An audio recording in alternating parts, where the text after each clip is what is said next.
Very much, Bill. I appreciate it. We could post up on the screen here. On behalf of Arlingtonians for Our Sustainable Future, welcome to the meeting. We're going to focus tonight on the Plan Langston Boulevard proposals that have been on the table, put on the table this spring, discussed during the spring up until the month of July. Many of you know me. I'm Peter Rousselot, a 24-year resident of Arlington. I've been active in civic life all of that time here in Arlington, have been chair of the Fiscal Affairs Advisory Commission to the County Board, co-chair on the Council on Instruction to the School Board, and a number of other activities. Let's move to the first slide, substantive slide. This slide, some of you have seen before, depicts the estimated population growth in Arlington made by our county government in 2018, shortly before Amazon decided to locate here. The estimate was that our population would grow from about 238,000 in 2020, and they were right on the money on that, to over 300,000 by 2045. All of these forecasts made by the county government based on existing zoning, existing general land use plans, and existing sector plans in 2018. Now, fast forward to today, and we're facing a number of other proposals to change zoning, change general land use plans. The Plan Langston Boulevard proposal is one. The missing middle proposal from Housing Arlington is another. There are other significant efforts to change the Clarendon sector plan to increase density. And all of those will add the potential to bring even more than the 65,000 people who are coming here no matter what by right, based on this population forecast on the screen. Let's move to the next slide. On our call tonight, John Huntley, who happens to live in Lyon Village, prepared an analysis, an independent analysis of county budget forecasts this past March, based on available forecast information from both APS and the Arlington County government. And what his conclusion showed, which is available at the link you see on the screen, is that we are facing significant red ink in every year of the forecast period between now and 2031. The reason we're facing those deficits is that there's a long-term structural deficit in our county budget being driven by several factors, including enrollment growth anticipated for APS, and simply the plain vanilla fact that our expenses are growing faster than our revenues. The only way we can balance our budget, which we have to do every year, is by either increasing the tax rate to make up for the fact that revenues are not growing fast enough, or invent some other tax that we can't now impose. And the result of all of this, as these taxes go up, the real estate tax, is to drive out the most vulnerable residents of different kinds of income groups that we'd like to try to retain. On top of all this, we have COVID for the last 18 months, potentially transforming our office market, the residential patterns of people working from home.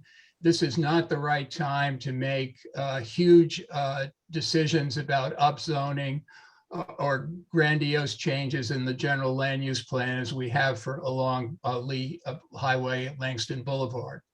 Let's move to the next slide. For many years, a number of us activists, myself included, were lobbying the county government to no avail to retain one of the expert consulting firms that analyzes the fiscal impacts of development projects.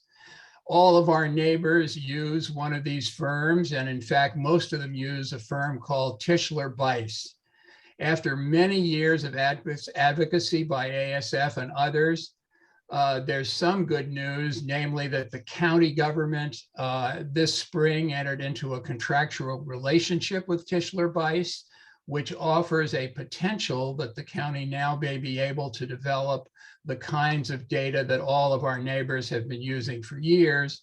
But critical questions remain regarding whether they will use these capabilities to make prospective analyses before huge decisions are made to upzone or change the general land use plan, or whether they will simply use it retroactively, which would be a very disappointing outcome. So stay tuned. Let's move to the next slide. All of you know that Arlington is experiencing serious flash flooding problems and has been for the last several years. We're adding to our impervious surfaces an amount of impervious surfaces equivalent to the Pentagon footprint, moving along from the 45% or so that's impervious that we have now. It's very expensive to engineer solutions to try to compensate for the increased flooding risks that we're facing, both from climate change and Arlington's own development decisions. We're seeing more and more severe damaging storms. Last week, there was a serious flash flooding incident on Columbia Pike and Greenbrier, and we're doing nowhere near enough to develop the infrastructure we need to account for the population coming here by right, let alone what might join them as a result of upzoning or upglupping along Langston Boulevard. Let's move to the next slide. This is a slide that depicts essentially the study area for Plan Langston Boulevard. These maps were prepared before the name change. And you can see here basically the core study area marked in a kind of a purple under the study area approach box, and a broader planning area inside the blue lines. This essentially is the area that is the target area for substantial changes in the general land use plan in accordance with the plans that have been revealed by the proponents of Plan Langston Boulevard. Let's move to the next slide. Those proponents, in the course of doing their study, have divided the Langston Boulevard corridor from Rousselot to Falls Church City, near the Falls Church City line, into 5 study areas. Some of you have seen these before. They call them transit-oriented mixed-use neighborhoods. Areas 2, 3, and 4 are kind of in the middle there. Lion Village is in area 5, and Falls Church is in area 1. Taken all together, the plan proposes huge changes and increases in density, both in its so-called alternative A and also alternative B. And the problem with this is that the general land use plan is a major policy tool. And once any kind of vote is taken by the county board to approve anything resembling the plan that you've been examining this spring, market forces will be hydraulically strong to force enormous amounts of upzoning in its wake, and these changes are unlikely to be reversed. The advocates of this plan ignore the fact that there are potential areas all along Langston Boulevard which can be developed and made more dense by right. As we noted earlier, we're expecting 65,000 or so more people to come to Arlington by right, and a share of those people are going to come by right to move into the Langston Boulevard corridor without any changes in the general land use plan. And this provides the potential for adding density without any changes at all. The higher yields and the risks of teardowns occur in areas like North Highlands, Waverly Hills, and we're only going to replace a fraction of affordable housing units that we are likely to lose as a result. Let's move to the next slide. The proponents of the Langston Boulevard corridor plan are suggesting that there be a small increase in the width of the right-of-way, as you see in this first bullet, but it's not going to be sufficient to add a lane. to the highway, and therefore, even though there may be an HOV dedicated lane during rush hours, there will still be substantial automobile traffic, which won't be able to use that lane, creating a crush.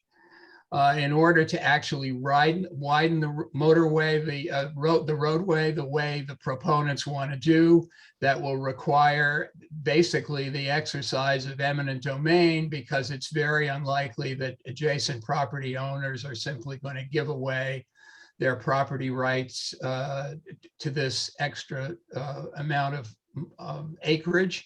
And so that's going to be an added expense, which hasn't been factored in yet by the proponents. We want to know what all the impacts of those costs are. In addition, there are going to be enormous costs that will be entailed by having to upgrade or replace utilities and other infrastructure that's in the roadbed. No evidence has been brought forward, or indications have been brought forward about what studies may be required by VDOT or the federal government regarding the plans of the proponents of the Langston Boulevard plan. And as some of you know, in Lyon Village and other areas farther west, there are proposals to put service roads into your neighborhoods, in some cases taking your single family homes by eminent domain. Let's move to the next slide. I mentioned earlier the serious, severe stormwater management issues that we're facing on Plan Langston Boulevard, even at the moment with our existing population. There's no really good plan in place to accommodate the 65,000 more people that are going to come here by right countywide, or the ones of those who are coming to the Plan Langston Boulevard area. There are lots of impervious surfaces noted in the bullet here at the top. There are certain neighborhoods, Waverly Hills, Waycroft, Woodlawn, and Cherrydale, that really face severe flooding threats. And the proposals that the proponents have for many of these involve very uncertain potential to try to entice developers to help pay for infrastructure, stormwater infrastructure, which certainly is not a guarantee that they will do that. And there's no measurement of whether the price we have to pay in bonus density and incremental impacts on infrastructure is worth paying.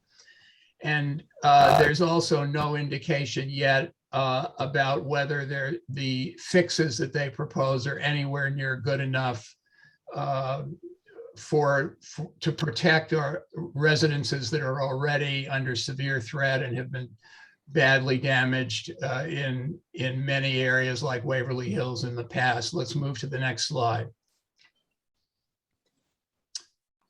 As you know, many of you, there are proposals under both so-called scenario A, which is very heavily dense already, and scenario B, which is much more dense, to try to concentrate taller buildings at certain nodes that are marked on these maps. The area of Lee Heights is one of those areas. Both scenarios involve substantial zoning increases, as I mentioned.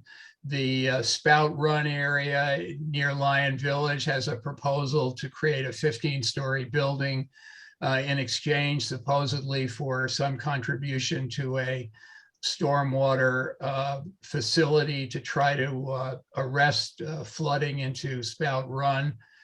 But these plans at these nodes that were released this spring are much more dense and much more extreme than plans that were available 3 and 4 years ago initially, that led many people along the corridor to think that some kind of a gentle increase in density at these nodes might be something that they would like. And instead, they've been confronted with the much greater sort of Manhattanization approach of this current plan. Let's move to the next slide.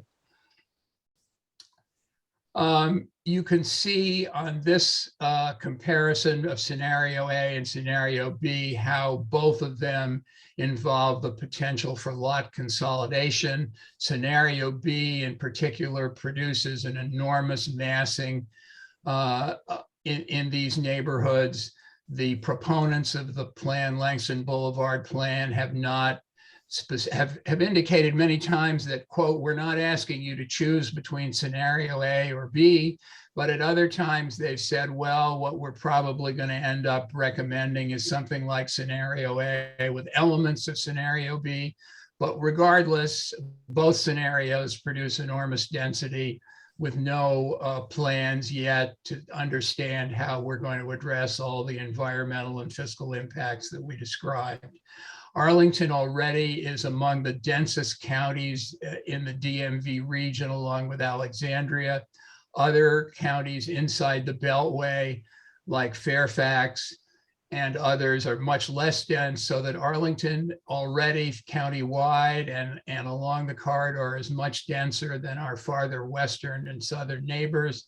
And there's no necessity for Arlington to do more than its fair share to increase housing in the region over time. Let's move to the next slide. This is another example, comparison of massing. The top shows a scenario A at the so-called node at the intersection of Langston and Glebe.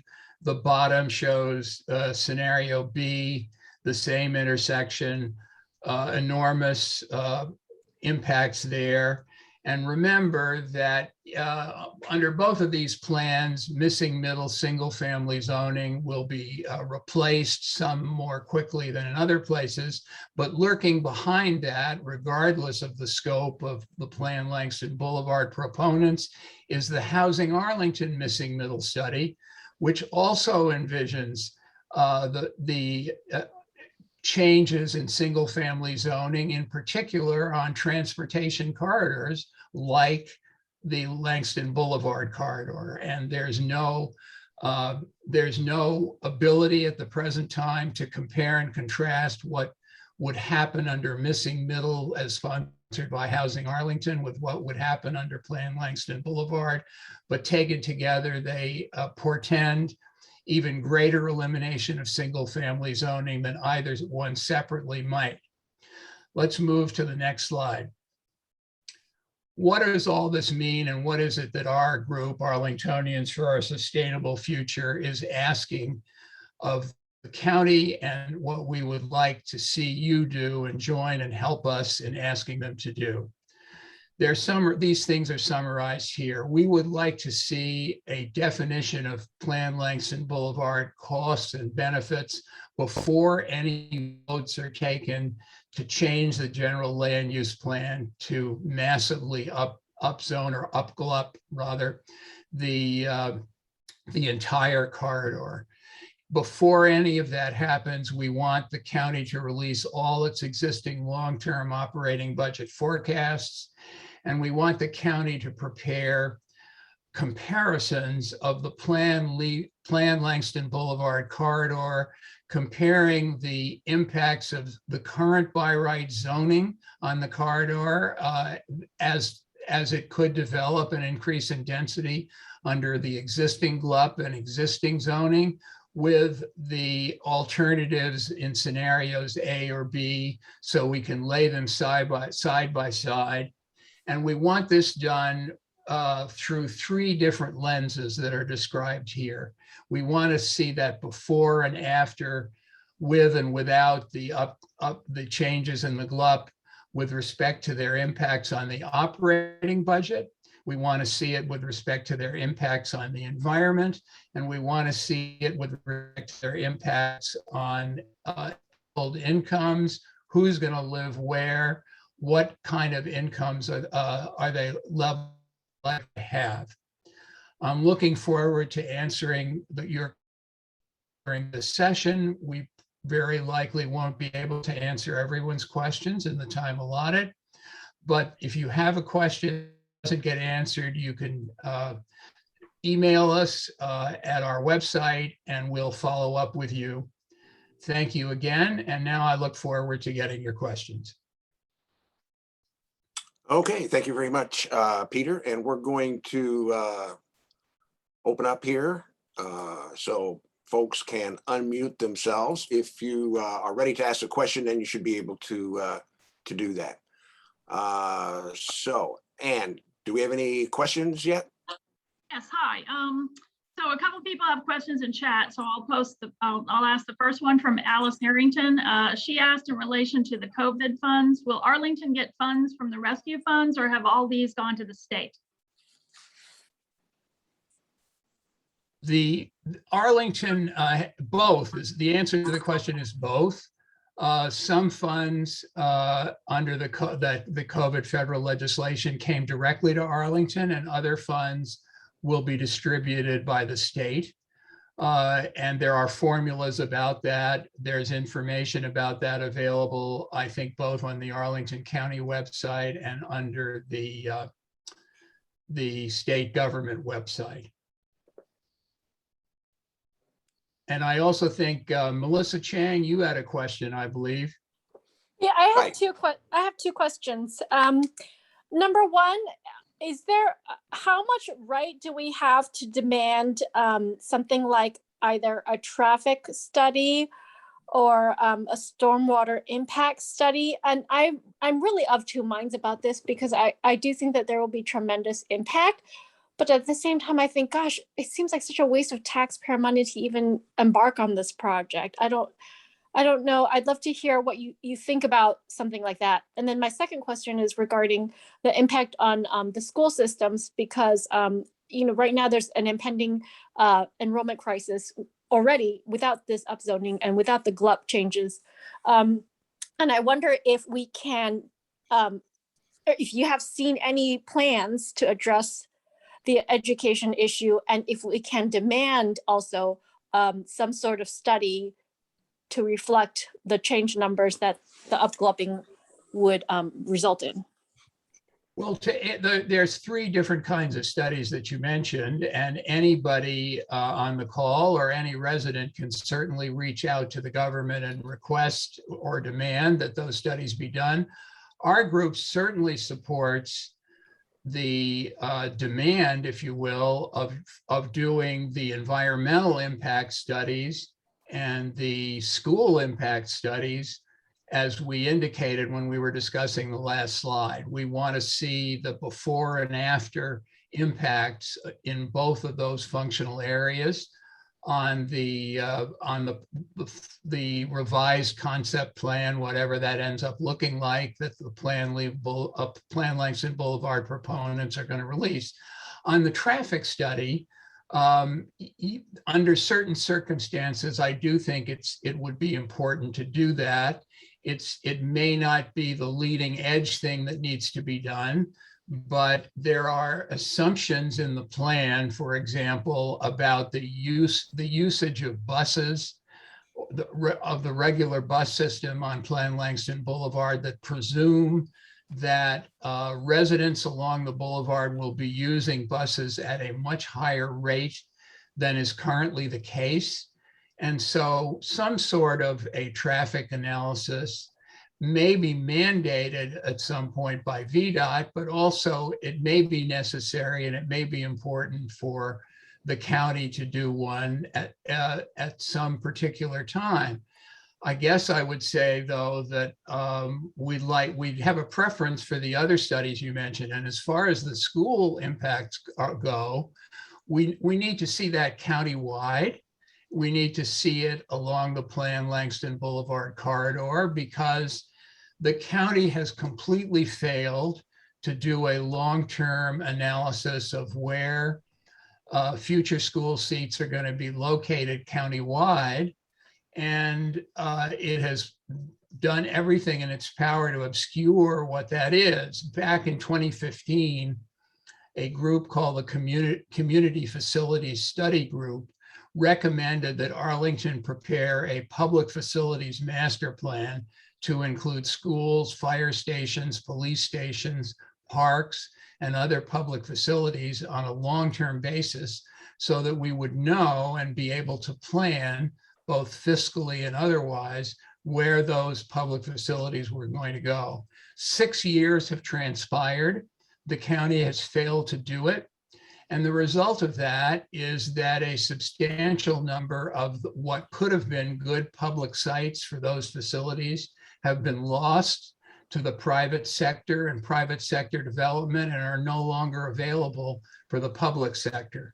That is a very serious dereliction of duty on behalf of the county. They have they created a special commission, the Joint Facilities Advisory Commission, that was supposed to look at these things. And at every turn, the function of that group has been diverted to shorter term planning needs. And the bottom line is that the studies that you described, Melissa, have not been done, must be done before they must be done to accommodate the 60,000, 65,000 people coming by right. And they obviously need to be done to even consider contemplating significant upzoning or massive changes in the GLUP, such as are being proposed by the Plan Langston Boulevard proponents. Bill? Hey, I thought I saw Eric there had a Yep. question. Then he disappeared. Hi, no, I'm here. Oh, there he is. Well, Okay. thank you for the presentation today. I have a 3-week baby at home, so certainly care about the future of schools going forward 10, 20 years. But I live just 2 blocks from the Glebe and Langston Boulevard intersection. And I also care about the Wachovia Banks 60-car parking lot that's empty most of the time, the SunTrust big empty parking lot, some of the eyesore office buildings. And I think that the Plan Langston Boulevard process has allowed us to sort of thoughtfully think about the future of those parcels in ways that will help the community and current residents going forward. And what I'm afraid of is that some of the way these concerns are being presented could frighten us into not taking incremental steps over time to improve our community through this process.